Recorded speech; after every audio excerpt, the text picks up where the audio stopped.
How's it going, guys? This is Duke Desperado here, back with a new deck profile. Today we got Darklords. Fun fact, I used to not like this deck, but nowadays it has actually become one of my favorite decks.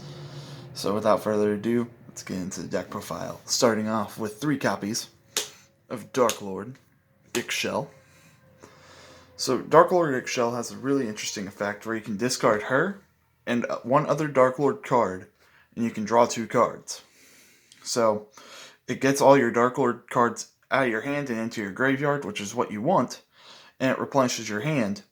And then you can only special summon her once per turn, and then once per turn during either player's turn, you can pay 1,000 life points, then target a Darklord spell or trap in your graveyard and apply its effect by shuffling it into the deck. So you'll see some of the spells and traps that we play in here. Some of them are Searchers, some of them are Monster Reborns, and there's one of them that is like a Mind Control. On top of Ixchel, we play 3 copies of Darklord Superbia.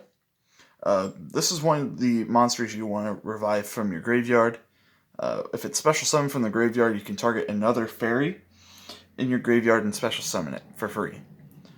So, it has to be in defense, of course, but still, 2,900 attack, 2,400 defense, really good stat line.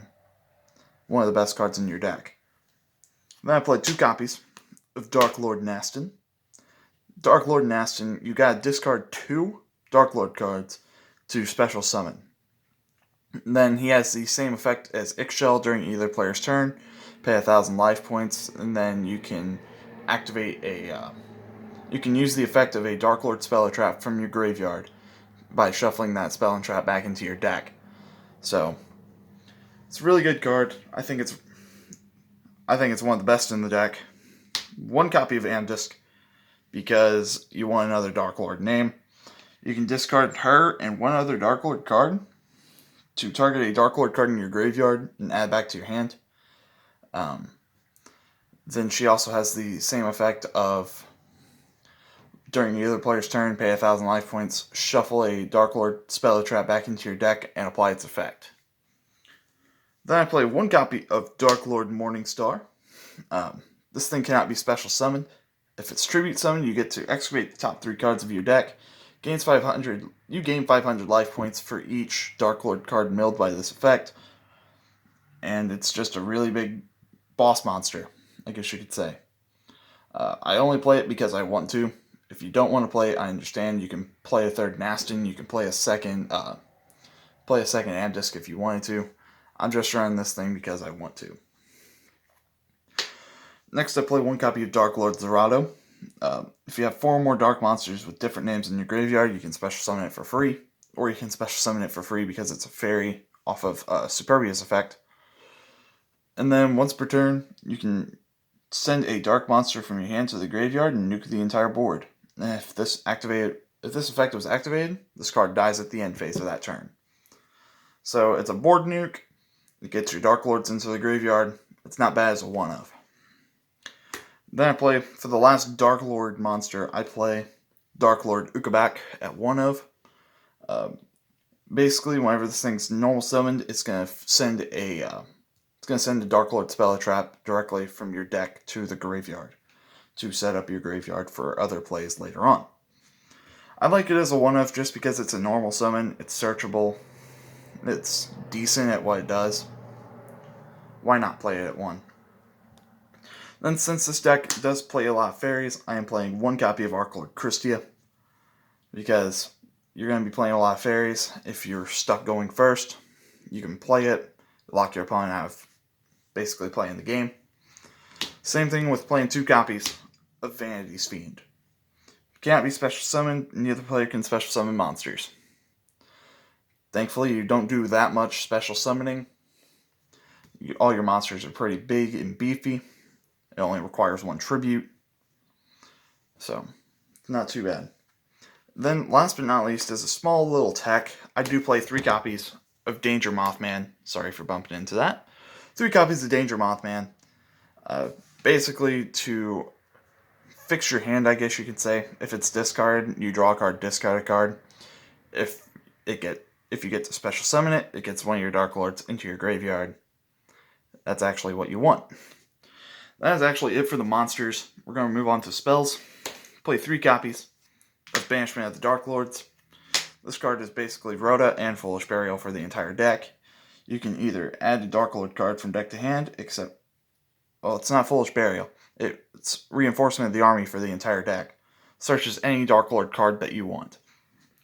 Then your Monster Reborn, Darklord Contact. It special summons a Darklord monster from your graveyard in defense. You can only activate 1 per turn. Then for draw power, I play 3 copies of Trade-In.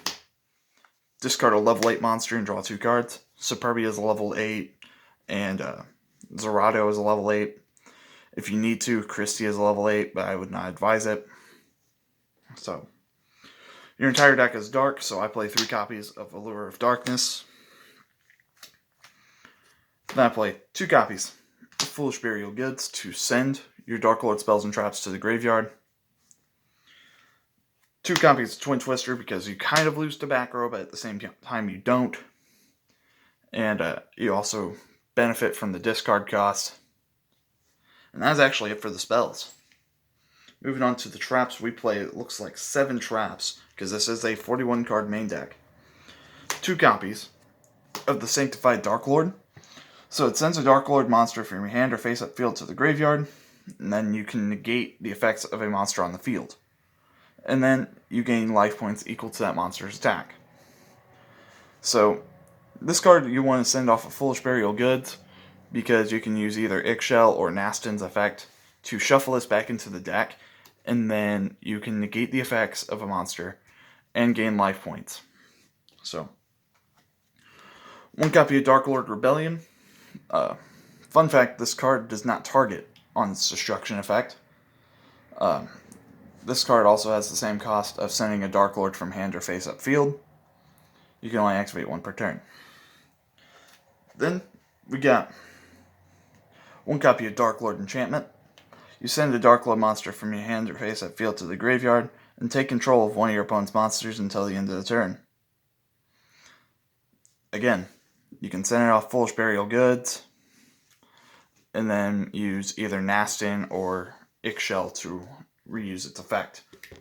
Then for the last cards in the main deck, we run 3 copies of Eradicator Epidemic Virus, because most of the monsters in this deck turn this card on, like it makes it live, and I think you can fiddle through this deck enough with the draw power to always see this if you're going first.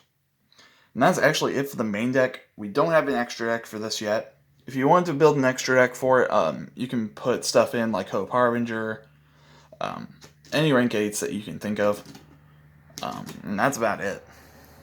Hope you guys enjoyed this video. If you did, please leave a thumbs up, subscribe, like, share, follow me on Instagram at Duke Desperado, and without further ado guys, I end my turn.